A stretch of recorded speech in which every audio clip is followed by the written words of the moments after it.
Har'as immoo kun akkuma argitan siistarii wajjiniitiin deebinee dhufnee jirra. Jidduu kanas hin jalaa babbanne baay'ee akkasin nu yaaddan nutillee isin yaadneetu jirra. Maal qabattanii dhuftanii maaliif baddanii yoo kan nuun jettanidha ta'ee nutis isinis sobnu xiqqoo nuti toleen jiru nu dabbaree jira. Sababa isaa isin hunduu ni beektu jenneetu yaadna.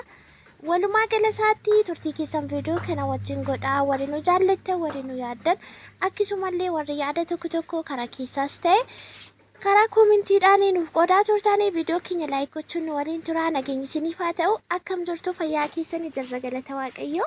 Yaa jirra viidiyoo kana hojjennu baay'ee nutti dhagahame waan baay'ee akaasnee haasaa turre sanaaf nuti irraa godhee sagalee kan biraa irratti waraabaa jira. Maal hojjettu hojjettan immoo isaa kunoo dhadhaa xiqqoo wayii nannaxxaraa jette siistariin jechuudha. Dhadhaan yeroo maazerii bira jiru dhugaama isaa dubbanni dhadhaa naxxaree hin beeku isheenillee akkasuma shumatu hojjeta jechuudha. Hojii baay'ee isaanii beekna garuu keessaa bakka oromaatii bira jiru kan nuti hin beekne jiru dhugaama isaa dubbanne wayyaa. እና ሀረ ሲስተሪን ቆይሜን ኡምቲ xiqqooshii nannaxxaraa dhadhaa kana jettee waan baay'ee haasaati kunoo dhadhaa naxxaruuf jalqabdeerteen immoo na dabbaree of na jibbisiisee jira garuu yaadumatti naanna'an jira. Duratti otoo maazeriin dhukkubsatiini kanan barbaada sanan barbaada jedhee isheenis immoo abshiraan iyyuu siif jira jettee waan meeqa waadaa galtee turtee garuu hin taane.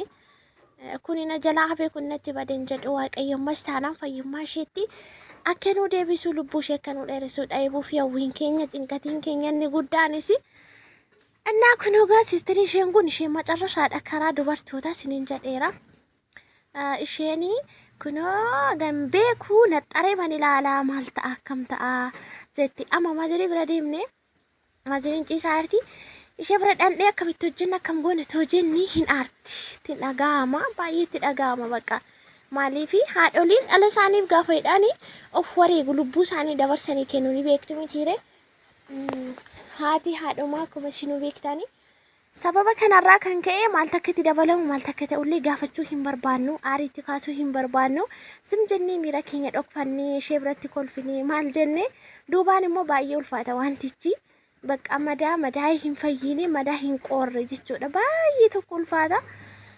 Innaa kunoo waan barbaachisu haganuu galii gadi babbaasnee jirra.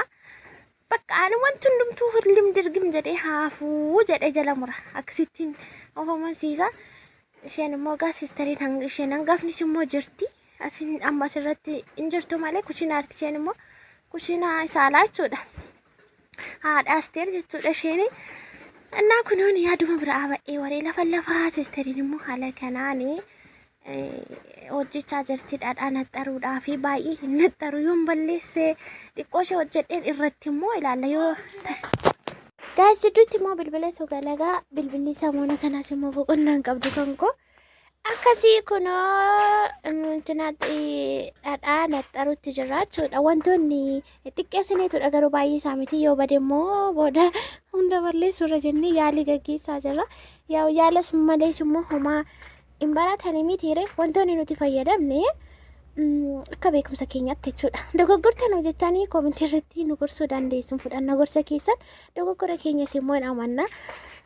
Innaa kosaratii qullubbii adii akkasuma zayitii hirdii abishii kororimaa akkasuma basooda gurraachaa fi adii walitti daakama isaan kana jechuudha kan nuti fayyadamni isa itti nannaqaate jirti kun siistariin yeroo kanaan dura yeroon viidiyoo hojjedhu akkam firiidemii ta'ee haga beekumsa koo fi akka mana kootti wantoota fayyadamu kana dhedhee isinitti naasa'a miti. Arra garuu bakka tuqi-tuqisnaan jechaan jira mitiire wanta akka dibbireeshinii keessa galanii waa meeqatu nutti dhagahama. Haati dhala ishee fi haadha kamtu dhala ishee hin ta'ure akka hin jennee gara dubbii biraatti hin fudhanne malee isin maazeriin keenya kan unuuf miti ormaafuu nama akkamii turte garuu immoo bakka yeroo tokko namoota tokkoo fi ola isaanii malee hojii isaanii malee akka isaanii akka bira wanti isaan mudatu immoo akka biraati jechuudha. Wal faalleessa walitti hin dhufu. Isa sana fanafaadha kan nuti kaasnee haasofnu akkamiin akkas ta'a kan jedhu. hundumaafuu waaqayyo gaarii haa godhu. Haga har'aatti akka yaalii namaafis miti, akka yaalii seexanaafis miti, gargaarsa waaqayyootu unuun illee nu gargaaree isheellee lubbuu ishee keessatti qabee adagaa meeqarraa hambisee asiin ga'e. Ammas immoo isumatti abdii qabna. Akkuma argitanii neexxereen keenya kun asirra ga'ee jira. Kun yaaleedha, waan xiqqoo irratti yaalaa jirra. Yoo sirriitti itti deebina jenneerra. Baay'een keessan immoo wayyisiisuu miti. Haadha keessanii xumuree waaqayyo isiniif haa fayyisu warri nuun jettan, waaqayyo fayyaaf nagaa isiniin hawwatiin jechaati. Kun akkuma argitan kanarra jira. Viidiyoo biraa fi xumura isaatiin deebinee dhufna. Nagaa ta'a. Baay'ee.